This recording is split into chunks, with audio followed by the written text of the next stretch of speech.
Maupo tayo lahat. Magandang umaga po.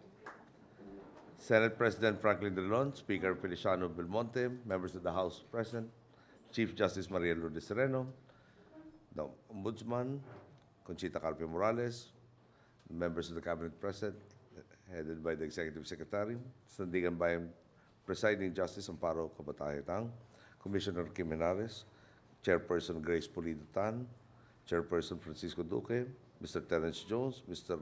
Marcel Mario Calel, Mr. Moto Konishi, Development Partners, Civil Society members, UNCAC Interagency Committee, fellow workers in government, honored guests, mga minamahal ko po kababayan, muli magandang umaga po sa inyo lahat. Sabi po ng Executive Secretary, pinakahihintay. Hindi ko alam kung pagkatapos ko, dahil kainan na, or sa wakas natapos na rin. Pinaka-problema po nung pinakahuli nagsasalita, parang buti lang sinundan ko, magagaling. No? So, problema ho, baka makumpara tayo sa kalat, baka sabihin, ano kaya nangyari at mukhang wala sa tiyempo ang ating Pangulo itong araw na to. Pero bago natin makalimutan, Butch, I hope you took note of the budgetary requirements of the judiciary that should be attended to post-haste. And since the approving authority is present also, perhaps we can lobby them for the speedy inclusion of what is necessary, no, to help the judiciary in our common fight against corruption, amongst others. No?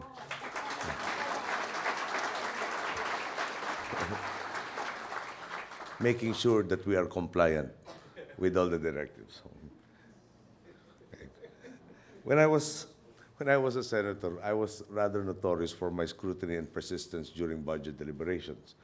This was because I believed then, as I do now, that for government to focus on its reason for being and to serve the people, it must have the wherewithal to do so.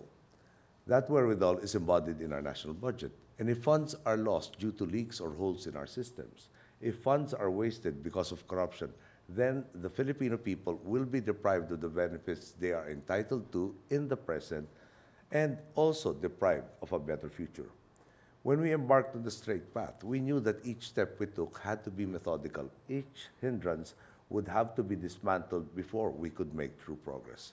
As you may remember, the first executive order I signed created a Truth Commission intended to investigate allegations of graft and corruption as the first step towards accountability. We all know, unfortunately, that this was blocked by the Supreme Court, which was then led by Chief Justice Corona. Yet we persisted. Anomalous projects were canceled. Government-owned and controlled corporations that were once the cash cows of a corrupt few underwent reforms. We likewise turned our attention to budget and procurement, which was significant in light of the situation we came across. Only 6.5% of the 2010 budget, amounting to 100 billion pesos, was left when this administration took office. We also inherited the proposed 2011 budget, which has to be given to Congress roughly about 2 months into office. Okay? Even with these challenges, we embarked on serious reforms. Bidding and procurement processes were tightened to minimize opportunities for corruption.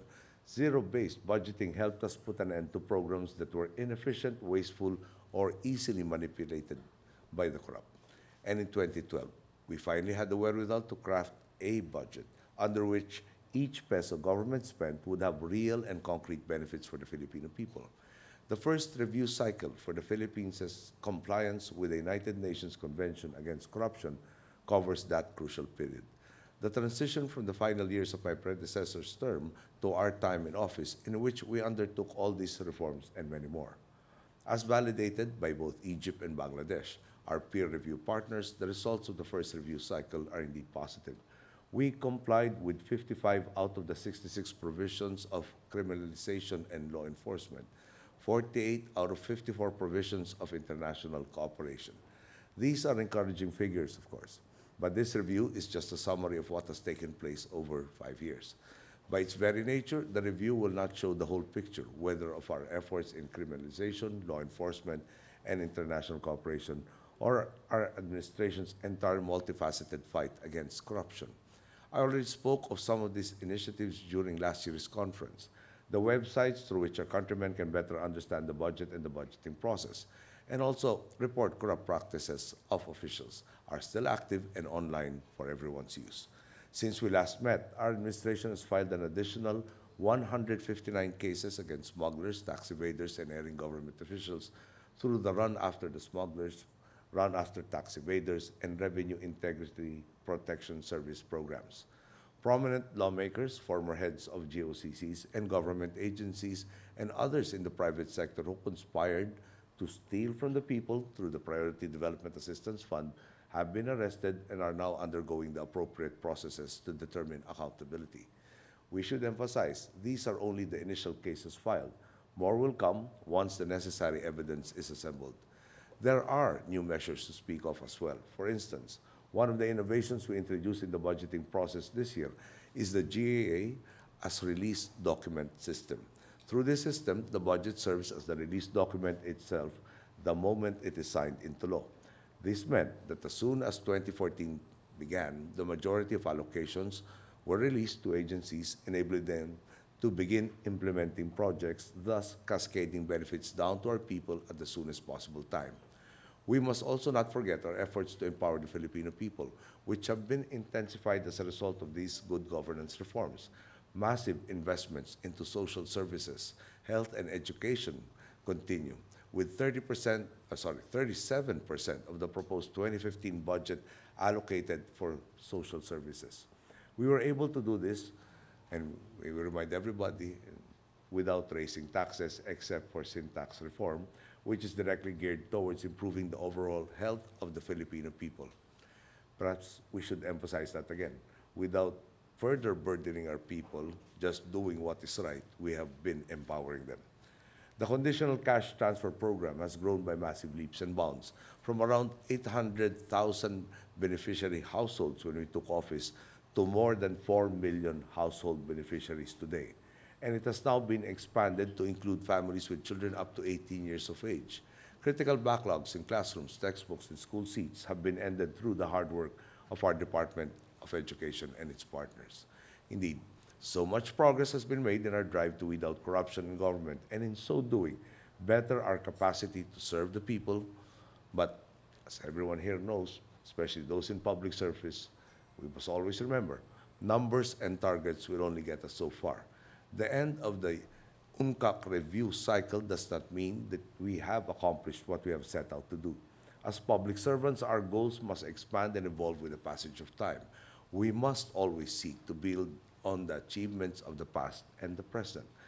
Events like this remind us of our responsibilities and give us the chance to renew our commitment to each other as colleagues in government and to the wider society. Let me say, it is encouraging to see that you have not grown weary of your jobs. In fact, it seems as if you are only asking for even more work, since one of today's resolutions is the request for an executive order institutionalizing an integrity management program throughout all levels of government, with the UNCAC as a guide. Rest assured, I will only be too happy to give you more to do if it means we are able to achieve our goals sooner rather than later.